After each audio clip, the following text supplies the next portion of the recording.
O Holodomor, o extermínio intencional em massa da população ucraniana, não foi só o centro do debate político-cultural, mas tornou-se parte integrante do processo de reconstrução estadual e nacional na Ucrânia pós-soviética.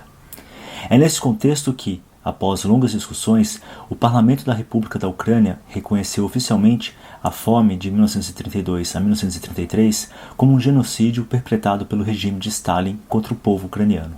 6 meses depois, no 70º aniversário de Holodomor, a Assembleia Geral das Nações Unidas elaborou uma declaração reconhecendo que a Grande Fome de 1932 e 1933, resultado de uma política cruel de um regime totalitário, constitui uma tragédia nacional para o povo ucraniano. A declaração, no entanto, não equiparou a fome a um genocídio. A coletivização das terras agrícolas da Ucrânia começou em 1929.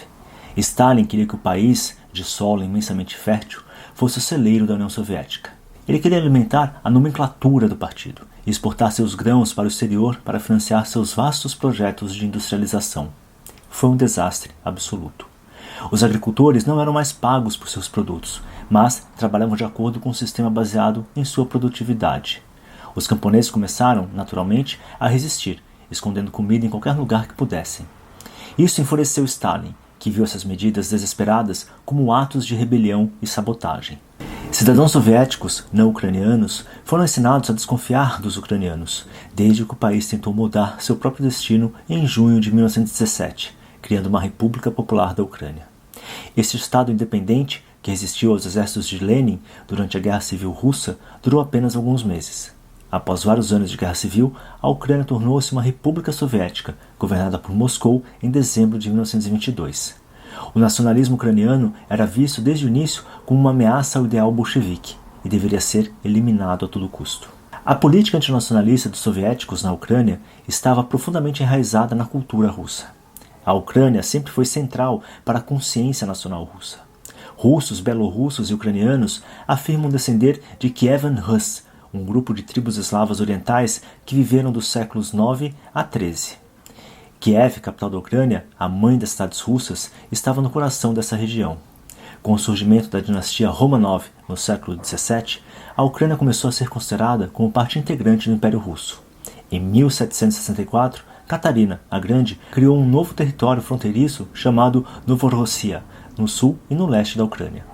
Portanto, Stalin via a Ucrânia não como um país independente, mas como parte das repúblicas socialistas soviéticas. Cabia então ao grande líder dobrar e eliminar toda e qualquer resistência nacionalista. Durante a fome da década de 30, enquanto os camponeses morriam, a polícia secreta soviética começou a perseguir intelectuais e oficiais ucranianos que tentavam promover o idioma ou a história da Ucrânia. Qualquer pessoa com a menor ligação com o nacionalismo ucraniano poderia ser difamada, presa e enviada para um campo de trabalho executada. Foi um ataque sistemático não apenas à Ucrânia, mas à ideia da Ucrânia. E funcionou. A fome e a repressão das classes intelectuais ucranianas acabaram provocando a sovietização da Ucrânia, a destruição da ideia nacional ucraniana e a neutralização de qualquer desafio ucraniano à unidade soviética.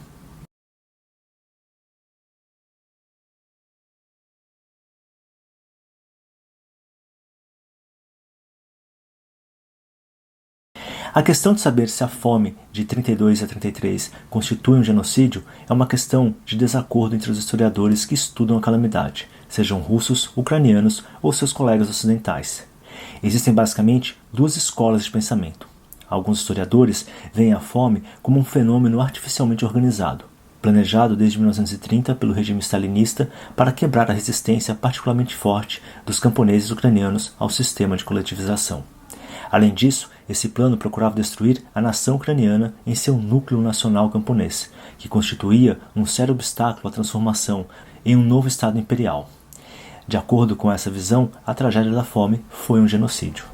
No outro extremo do espectro analítico, há estudiosos que reconhecem a natureza criminosa das políticas stalinistas, mas acreditam que é necessário avaliar todas as fomes que ocorreram entre 1931 e 1933, Cazaquistão, Ucrânia, regiões da Sibéria Ocidental e Volga, como parte de um fenômeno complexo moldado por inúmeros fatores, do contexto geopolítico às demandas de uma acelerada iniciativa de industrialização e modernização, além dos objetivos imperiais de Stalin. Nessa perspectiva, a fome na Ucrânia não foi um genocídio. O historiador italiano Andrea Graziosi, especialista em história da Ucrânia, propôs uma fusão desses dois argumentos com base em uma análise comparativa de várias fomes soviéticas que ocorreram no início da década de 30 e em um estudo aprofundado da cronologia de eventos.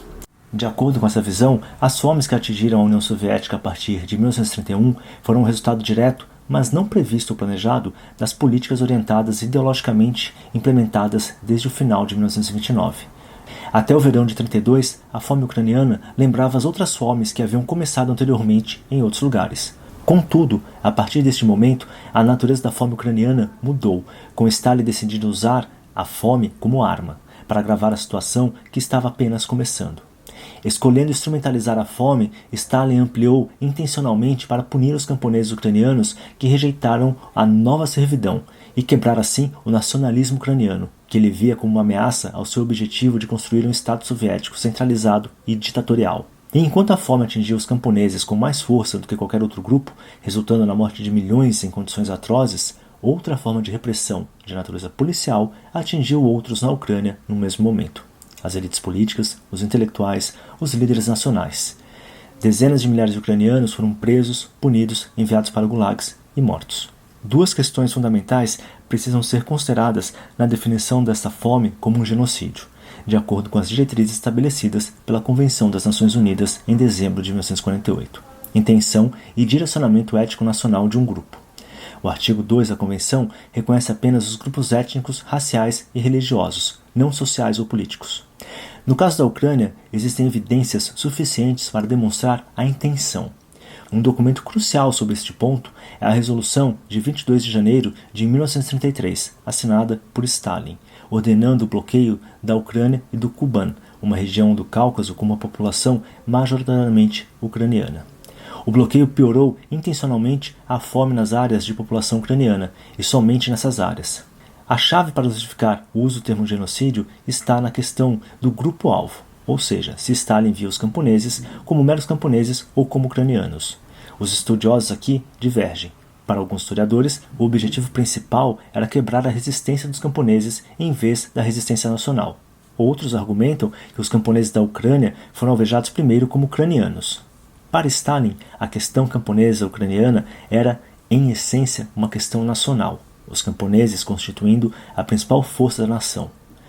Ao esmagar o campesinato, estava se rompendo o movimento nacional mais poderoso capaz de se opor ao processo de construção da União das Repúblicas Socialistas Soviéticas. Este ataque especificamente anti-ucraniano permite definir a totalidade das ações políticas intencionais tomadas no final do verão de 32 pelo regime stalinista contra o campesinato ucraniano como genocídio. Com a fome como seu braço mortal, o regime procurou punir e aterrorizar os camponeses, resultando em mortes superiores a 4 milhões de pessoas na Ucrânia e no norte do Cáucaso. Dito isso, o Holodomor era muito diferente do Holocausto. Não se procurou exterminar a nação ucraniana em sua totalidade e não envolveu o assassinato direto de suas vítimas. O Holodomor foi concebido e formado com base no raciocínio político e não na ideologia étnica ou racial. No entanto, pelo grande número de vítimas, o Holodomor, visto novamente em seu contexto histórico, é o único evento europeu do século XX que pode ser comparado aos outros dois genocídios, o armênio e o Holocausto.